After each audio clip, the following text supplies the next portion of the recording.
গরু পার করতে হবে সীমান্ত দিয়ে। বাংলাদেশ আর ভারত দুই দেশ একই ইতিহাস।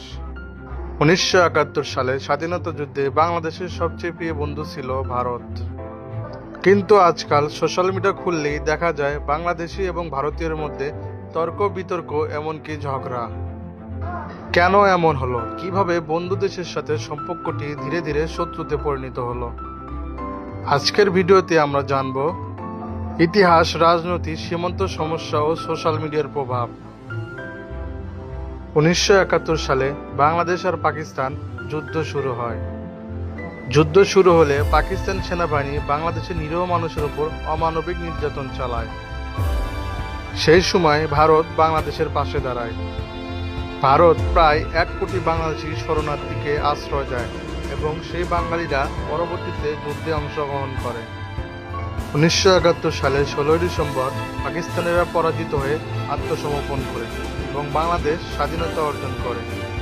এই কারণেই অনেক বাঙালি মনে করেন বাংলাদেশের স্বাধীনতায় ভারত সবচেয়ে বড় সহযোগী।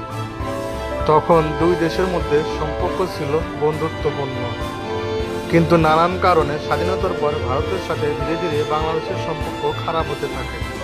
বাংলাদেশের সীমান্ত রক্ষাকারী এবং ভারতের সীমান্ত রক্ষাকারীর মধ্যে নানা প্রকার দ্বন্দ্ব সৃষ্টি হতে থাকে। বাংলাদেশ এবং ভারতের মধ্যে প্রায় 4000 কিলোমিটারের দীর্ঘ সীমান্ত রয়েছে। এই সীমান্ত পথে প্রায় গরু পাচার সহ নানা প্রকার অবৈধ জিনিস পাচার হতে থাকে। এই নিয়ে দুই দেশের সীমান্ত রক্ষাকারীর মধ্যে প্রায় ঝগড়াঝাটি হয়ে থাকে। ভারতের সীমান্ত রক্ষাকারী বিএসএফ প্রায় নিরীহ বাংলাদেশের উপর গুলি করতে থাকে। এই ঘটনাগুলি বাংলাদেশের মানুষের মনে ভারতের বিপক্ষে এক ধরনের ক্ষোভের সৃষ্টি করে। ভারতের সাথে বাংলাদেশের আরেকটি বড় সমস্যা হলো তিস্তা নদীর পানি বন্টন। বাংলাদেশের উত্তর অঞ্চলের কৃষকরা তিস্তা নদীর পানির উপর অনেকাংশে নির্ভরশীল। শুষ্ক মৌসুমে ভারত অনেক সময় পানি আটকে রাখায় অভিযোগ রয়েছে। বাংলাদেশ বহু বছর ধরে ভারতের সাথে তিস্তা চুক্তি করতে চায়, কিন্তু সেই চুক্তি এখনো সম্পূর্ণ হয়নি।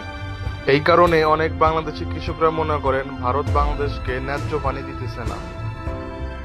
বাংলাদেশের রাজনীতিতে ভারতের প্রভাব নিয়ে অনেকটা সমালোচনা হয়। বিশেষ করে নির্বাচনের সময় এই বিষয়টি নিয়ে অনেক আলোচনা এবং বিতর্ক হয়। এই ধরনের আলোচনা দুই দেশের জনগণের মধ্যে তর্ক বিতর্ক এবং সন্দেহের সৃষ্টি করে। বর্তমান সময়ে সবচেয়ে বড় সমস্যা হলো সোশ্যাল মিডিয়ার পোস্ট। ফেসবুক, ইনস্টাগ্রাম, টুইটার অনেক সময় ভুয়া পোস্ট এবং উস্কানিমূলক পোস্ট করা হয়। এই সব পোস্ট দুই দেশের মানুষের মধ্যে উত্তেজনা বাড়িয়ে দেয়। অনেক সময় একটি ছোট ঘটনাকে কেন্দ্র করে সোশ্যাল মিডিয়ায় বড় একটা সংঘর্ষে লিপ্ত হয়। বাংলাদেশ এবং ভারত দুই দেশই ক্রিকেট প্রিয় জাতি। অনেক সময় ক্রিকেটের জন্য দুই দেশের জনগণের ভেতরে চরম উত্তেজনা সৃষ্টি হয়।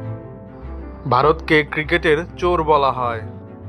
বিগত বছরে বাংলাদেশের সাথে ভারতের যতগুলো ক্রিকেট ম্যাচ হয়েছে সবগুলোতে ভারত চুরি করে বাংলাদেশের বিপক্ষে রেজাল্ট নিয়ে যায়। এ নিয়ে ক্রিকেট পাড়ায় নানা তর্ক বিতর্ক সৃষ্টি হয়। একটা গুরুত্বপূর্ণ সত্য হলো সব বাংলাদেশিরা ভারতকে ঘৃণা করে না, বা সব ভারতীয়রা বাংলাদেশকে ঘৃণা করে না। দুই দেশের মধ্যে এখনো ব্যবসা, বাণিজ্য, শিক্ষা এবং পর্যটন বিষয়ের সংযোগতা রয়েছে। সর্বোপরি বাংলাদেশ আর ইন্ডিয়ার মধ্যে রয়েছে এক গভীর সম্পর্ক।